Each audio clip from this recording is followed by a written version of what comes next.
Okay students, good morning. इससे पहले वाला वीडियो अपन ने देखा था why do you fall ill से रिलेटेड, जिसमें पीसा बेस्ड क्वेश्चन के बारे में डिस्कस किया था। और अपना टॉपिक था आज के युग में पूरे वर्ल्ड में फैल रही जो डिजीज़ है कोविड-19 या कोरोना वायरस या कोरोना डिजीज़, उसका एक मैंने पैराग्राफ बताया था और उससे रिलेटेड 4 क्वेश्चन को डिस्कस किया था। आशा आप लोगों ने क्वेश्चन का आंसर देने की कोशिश की होगी, पैराग्राफ को अच्छे से पढ़ा होगा, समझा होगा। उसी से रिलेटेड आज इस नए वीडियो में मैं उस टॉपिक या पीसा बेस्ड क्वेश्चन के जो आंसर है वो लेकर आ रहा हूँ। आप अच्छे से उसको चेक कीजिए। यदि गलती हो रही है या हुई है आपके आंसर में तो समझने की कोशिश कीजिए कि किस जगह पर ने गलती की है या क्या इनका आंसर हो सकता है। तो पहले तो ये पैराग्राफ था, अपन ने डिस्कस किया था, अच्छे समझाया था उस वीडियो में। उसके बाद में इससे रिलेटेड कुछ इन्फॉर्मेशन थी जो भी अपन ने लास्ट वीडियो में डिस्कस की थी, और कुछ डाटा दिए गए थे WHO से रिलेटेड, उनकी एक टेबुलर फॉर्म में, उनसे रिलेटेड अपन ने बात की थी। तो अभी फर्स्ट क्वेश्चन था, उसका आंसर जानेंगे अपन। Why government specially advised children and aged person to stay home. यानी गवर्नमेंट क्यों सलाह दे रही है कि चिल्ड्रन है और जो बुज़ुर्ग लोग हैं वो जनरली घर पे ही रहें।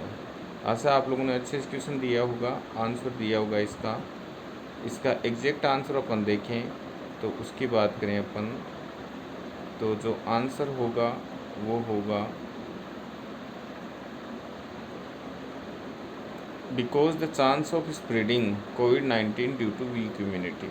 एग्जैक्ट आंसर की बात करें तो ये हो सकता है कि जो बूढ़े लोग होते हैं या बुज़ुर्ग लोग होते हैं और जो बच्चे होते हैं उनका इम्यून सिस्टम पुअर हो सकता है, और पुअर इम्यून सिस्टम होगा उसमें कोविड-19 या कोरोना वायरस का इफेक्ट ज़्यादा होने की पॉसिबिलिटी रहेगी। इसलिए गवर्नमेंट ने ये ऑर्डर दिया है या एडवाइस दिया है कि बुज़ुर्ग लोग और बच्चों को घर से बाहर कम से कम निकलना चाहिए, जिससे उनमें इम्यून सिस्टम वीक के कारण कोरोना वायरस का इन्फेक्शन होने की कम से कम संभावना हो।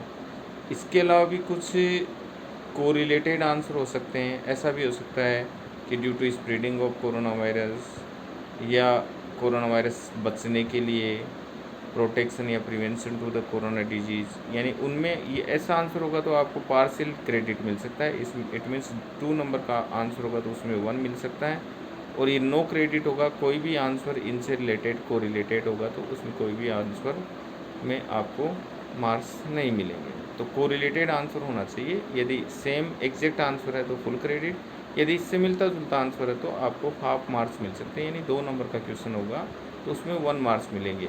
आपको मार्किंग की स्कीम भी अच्छे समझनी है, कोशिश करना है कि ऐसा पिन पॉइंट आंसर दे जिससे पूरे में पूरे मार्क्स आने के आपके चांसेस रहे। इसके बाद में नेक्स्ट क्वेश्चन की बात करें अपन, अपना सेकंड क्वेश्चन था, वो था second question, how can we protect others and our self if we don't know who is infected. यानी अपन कैसे प्रोटेक्ट हों कि अपने को पता ही नहीं रहे कि कौन इन्फेक्टेड है। खुद को भी बचा सकते हैं और दूसरों को भी बचा सकते हैं। इसमें क्या क्या प्रिकॉशन रख सकते हैं, इनका आंसर देखेंगे अपन। क्या क्या प्रिकॉशन हो सकती है कि दूसरों से बचने के लिए। फुल क्रेडिट के लिए wash your hands regularly with soap and water, या सैनिटाइज़र हो सकता है, हैंड वॉश हो सकता है, कुछ भी अपन यूज़ कर सकते हैं। Clean them with alcohol based hand rubs. Another point हो सकता है maintain at least 1 metre distance between you and people coughing और स्नीजिंग। कोई भी पर्सन है जो कफिंग हो कर सकता है या स्नीजिंग हो रही है, उससे ज़्यादा से ज़्यादा अपन 1 मीटर कम से कम सोशल डिस्टेंस बनाए रखें। Avoid touching your face. कोशिश करें कि कम से कम अपने फेस को टच करें, जिसमें माउथ भी हो सकता है, नोज़ भी हो सकता है, आइज़ भी हो सकते हैं। उनको जिनकी कईयों की रेगुलर हैबिट हो जाती है वो कोशिश करें कि इनको कम से कम टच करें। Cover your mouth and nose when coughing और स्नीजिंग। यदि मान लो स्नीज हो रही है किसी पर्सन की, स्नीजिंग कर रहा है या कफिंग कर रहा है, तो माउथ को कवर करें, हैंकी से कवर कर सकता है, या एल्बो स्टाइल में, एल्बो पैटर्न से, यानी किसी की स्नीजिंग आ रही है तो इस तरीके से अपनी स्नीज को वो अपने एल्बो में या हाथ के ऊपर वो स्नीज कर सकता है या कफिंग कर सकता है। Stay home if you feel unwell, और कोशिश रहे कि आपको लग रहा है कि इस तरह के कुछ सिम्टम्स हैं, किसी को कफिंग हो रही है, नॉर्मल प्रॉब्लम भी हो सकती है, थ्रोट पेन भी हो सकता है, हल्का फुल्का फीवर हो सकता है, कोरोना से रिलेटेड सिम्टम्स हो सकते हैं, तो बेटर ये है कि उनको अब यदि वो अनवेल फील कर रहा है, लग रहा है कि सिम्टम्स है, तो कोशिश करनी चाहिए कि वो अपने घर पे ही रहे। दूसरे लोगों को इन्फेक्शन होने से वो बचा सकता है। जैसे मान लो आइसोलेशन एक टर्म सुना होगा, क्वारंटाइन एक टर्म सुना होगा। आइसोलेशन का मतलब एकदम अलग होना, क्वारंटाइन एकदम अलग थलग, पूर्ण रूप से वो किससे मिलना जुलना सबसे बंद करें, एकदम अकेला, जितना भी टारगेट है दिया हुआ है गवर्नमेंट को रूल्स हैं उनको फॉलो करना, क्योंकि ये एक इन्फेक्शन डिजीज़ है जो लोगों से मिलने जुलने से या भीड़ भाड़ इलाकों में या पब्लिक के कांटेक्ट में आने से ज़्यादा स्प्रेडिंग होने के चांसेस रह सकता है, और इसकी एक चेन बन सकती है जो कम्युनिटी स्प्रेड हो सकता है। तो ये सब पॉसिबिलिटीज़ हैं जिससे अपन खुद भी और दूसरों को बचाने में कारगर हो सकते हैं। कुछ partial credit, other response that should be justified है, इनके अलावा भी कुछ आंसर हो सकते हैं। कोई सेम एग्जैक्ट लैंग्वेज नहीं लिखे, मिलता जुलता इनसे आंसर लिखे कि भाई दूरी बना के रखें, भीड़ भाड़ में नहीं जाएं, या कोशिश करें लोगों को अवेयर करें, पेशेंट वगैरह से दूरी रखें। इस तरह के जो भी रिलेटेड को रिलेटेड आंसर है उनमें फुल मार्क्स न मिलके हाफ मार्क्स मिलने के चांसेस रहेंगे। तो कोशिश करें हम पूरे में पूरे मार्क्स लें। इसके लिए जो भी एग्जैक्ट पिन पॉइंट आंसर है जो मैंने फर्स्ट क्वेश्चन में आपको समझाया है वो आंसर देने की इसमें कोशिश करें, और इनसे रिलेटेड कोई भी आंसर होगा तो उसमें 0 नंबर मिलेंगे, उसको बोलेंगे अपन नो क्रेडिट। ये था सेकंड क्वेश्चन का answer. Now we discuss next portion या नेक्स्ट क्वेश्चन जो है कुछ डाटा बेस्ड क्वेश्चन है जिसका आंसर अपन देखेंगे। In the above given table find the name of region which है maximum and minimum death rate respectively, यानी मैक्सिमम और मिनिमम डेथ रेट है वो किस में हो सकती है। कुछ टेबल दी हुई थी, जैसे मान लो एरिया वाइज या कुछ कंटिनेंट्स थे, उसके बारे में बताया गया था कि कुछ केसेस हैं आउट ऑफ, फर्स्ट कॉलम में टोटल केसेस हैं और सेकंड केसेस में डेथ है आउट ऑफ सच केसेस। तो इनमें जो क्वेश्चन का आंसर होगा 1 बाय 1 सबकी अपने को डेथ रेट निकालनी पड़ेगी। डेथ रेट निकालने के लिए death rate divide by total cases into 100, इस तरह से मैथमेटिकली कैलकुलेशन करनी पड़ेगी, और उनमें से फिर आइडेंटिफाई करना पड़ेगा कि किस एरिया की जो डेथ रेट है वो सबसे कम है और किस एरिया की डेथ रेट वो सबसे ज़्यादा है। कुछ एग्जाम्पल अपन देख रहे हैं या कुछ इनके डाटा अपन देख रहे हैं, इनके आंसर में अपन देखें। जैसे अफ्रीका है, अफ्रीका की कुछ डाटा अपने पास हैं, उनसे रिलेटेड अपन देखें तो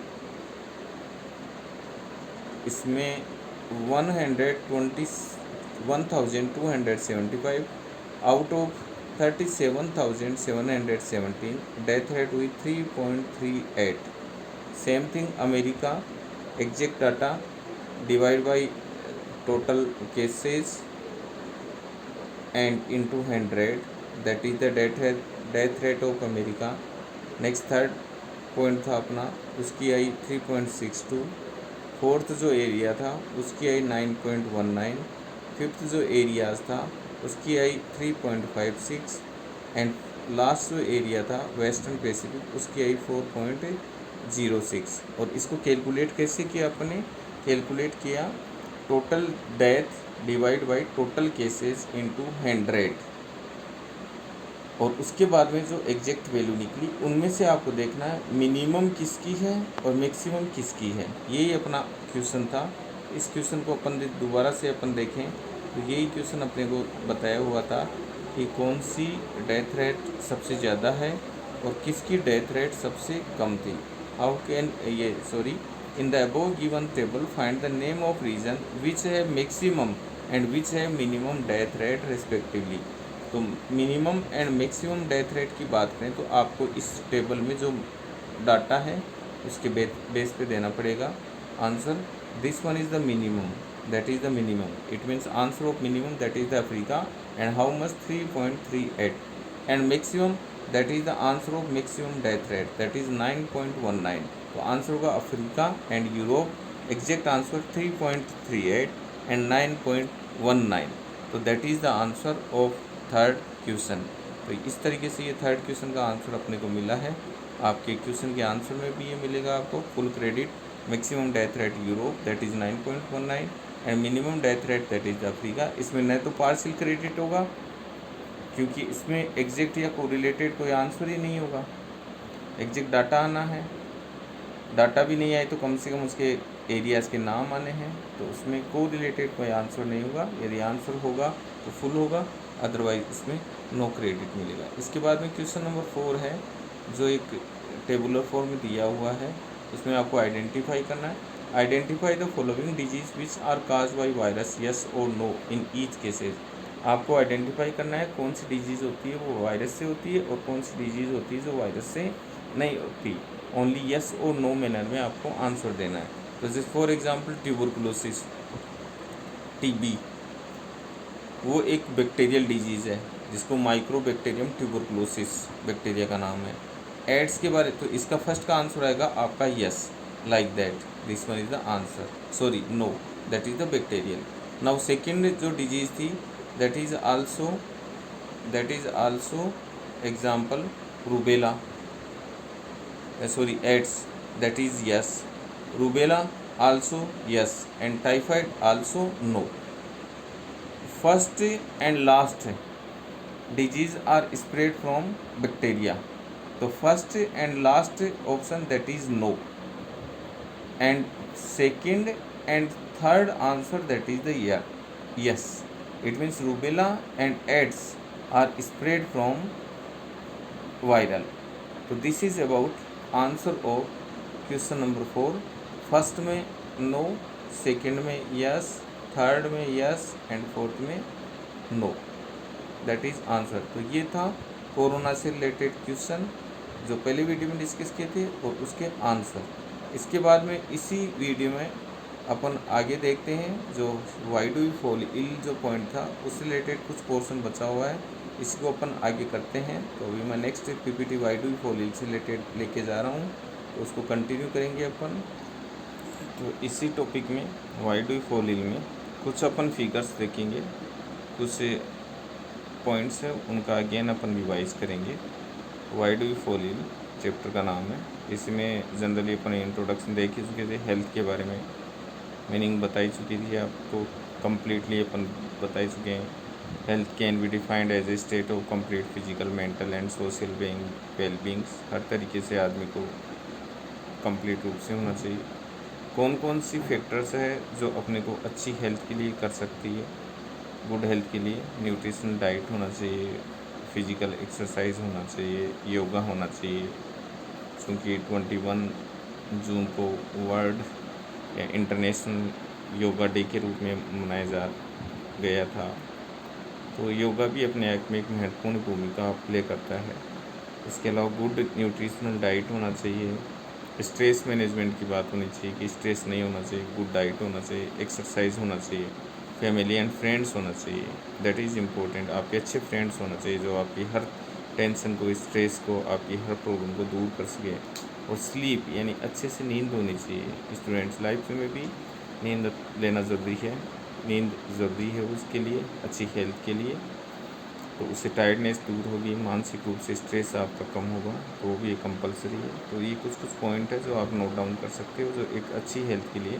कुछ अच्छी फिगर्स है इस वीडियो में जो आपको उस चैप्टर से रिलेटेड, उसमें थ्योरेटिकल पोर्शन था, इसमें कुछ फिगर हैं तो आपको अच्छी फिगर्स है वो आपको इस चैप्टर को समझने में हेल्पफुल होगी।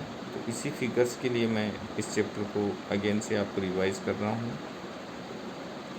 Important characteristics for of person having good health, क्या क्या होना चाहिए? Free from sickness and disease, कोई भी पर्सन को किस टाइप की बीमारी नहीं होना चाहिए। फ्री फ्रॉम अननेसेसरी एंग्जाइटी, बिना काम की टेंशन या चिंता से मुक्त होना चाहिए। ऐसा नहीं छोटी सी भी टेंशन या चिंता से अपन अपने आप को स्ट्रेसफुल एनवायरनमेंट में सफ़र करें। Free from social and psychological tension, social या समाज में या घर की कोई भी तरह की आपकी प्रॉब्लम हो सकती है, पेरेंट्स के हो सकती है, खुद को हो सकती है, उस टेंशन से रिलैक्स रहना चाहिए। सेल्फ कॉन्फिडेंस रहना चाहिए, यदि कुछ होता भी है तो अपने आप को कॉन्फिडेंट रहना चाहिए। फीलिंग जॉय इन लिविंग, जब भी अपन लाइफ में रहें अच्छे से एंजॉय करें, जो भी अपने को वर्क मिले आनंदपूर्ण रूप से करें। खुशी से अपन लाइफ को एक हेल्दी लाइफ बना सकते हैं। हर चीज़ को अपन एंजॉय करके जिए तो ज़्यादा अच्छा रहेगा। स्ट्रेसफुल एनवायरनमेंट न खुद डेवलप करें और न उस एनवायरनमेंट में अपन प्रेजेंट हों। Ability to work efficiently and its best, कोई भी वर्क दें उनको अच्छे से करें और अपने से बेस्ट करने की कोशिश करें। ये कुछ फॉर्मूले हैं या कुछ टिप्स है जो अपन एक अच्छी हेल्थ के रूप में अपने आप को बनाए रखने में हेल्प कर सकती है। हेल्थ एंड इट्स फेलियर, किस किस कंडीशन में यह हेल्थ फेलियर हो सकती है। Health is a state of physical mental social wellbeing, ये बात हो चुकी थी। Importance of good health are good physical and social environment, good economic condition, social equality and harmony. ये पोर्शन आपके लास्ट वीडियो में प्रेजेंट था, तो वही कंडीशन फिर से है, इसमें वही डिटेल है। ये बात आपको बताई दी थी, टेबुलर फॉर्म में बताई हुई है उस वीडियो में। Disease and it's causes, that is important things, कौन कौन सी बीमारी होती है, किस बेस पे आपको साइन और सिम्टम्स के बेस पे डॉक्टर एडवाइस करेगा।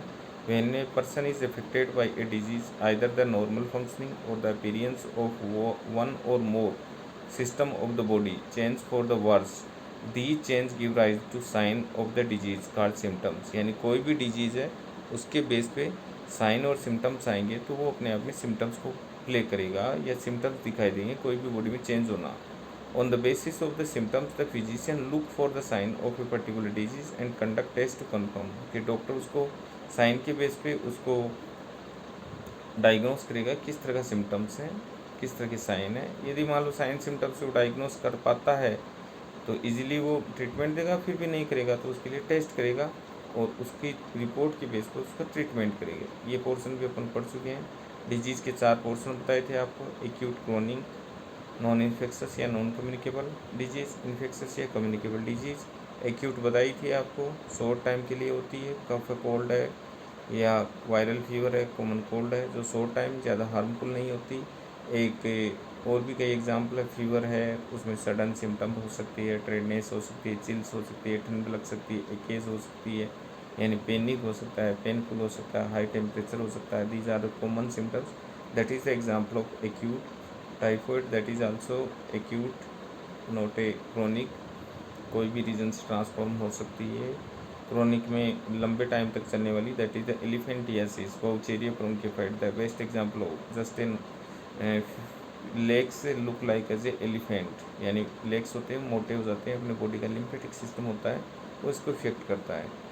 कुछ सिग्निफिकेंस अदर डिजीज़ भी हो सकती है, माइक्रोबैक्टीरियम ट्यूबरकुलोसिस, टीबी भी हो सकती है, वो भी एक क्रोनिक का एग्जाम्पल है जो लॉन्ग समय तक चलती रहती है। कोई भी टाइप का कैंसर हो सकता है, फेस पे हो सकता है, स्किन कैंसर हो सकता है, कोई भी कैंसर हो सकता है जो एक एक्यूट में ना कि क्रोनिक डिजीज़ में वो प्रेजेंट होती है।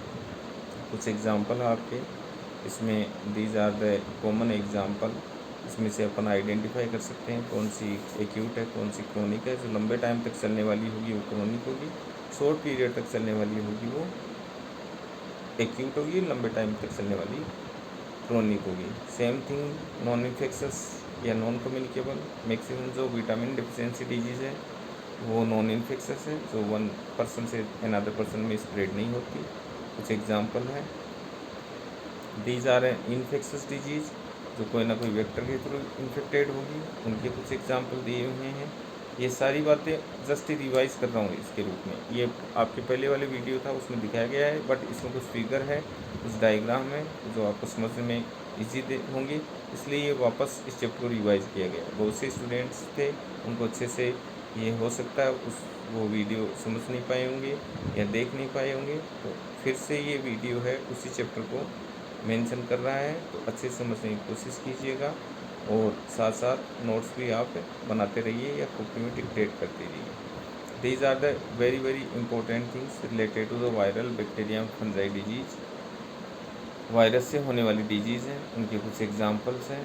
बैक्टीरिया से होने वाली डिजीज़ के भी एग्जांपल हैं, फंजाई हैं। Virus common cold, influenza, measles, mumps, chicken pox, AIDS, hepatitis B and bacteria, cholera, typhoid, tuberculosis, tetanus, anthrax, food poisoning and fungi, that is a skin infection. इसके अलावा parasite से भी हो सकते हैं, एस्केरियासिस है, मलेरिया है, that is spread from the Plasmodium. तो ये कुछ इसका समराइज पार्ट था, आगे भी इससे रिलेटेड और समराइज पार्ट होगा, नेक्स्ट जो पोर्शन होगा अपन आगे की वीडियो में डिस्कस करेंगे। तो इस वीडियो को अच्छे से देखिए और साथ में एक लिंक भेजा जाएगा, इसके बाद में आपको उससे रिलेटेड कुछ क्वेश्चन होंगे, उनका आप आंसर देके वापस सबमिट करने की कोशिश करना। Thank you very much.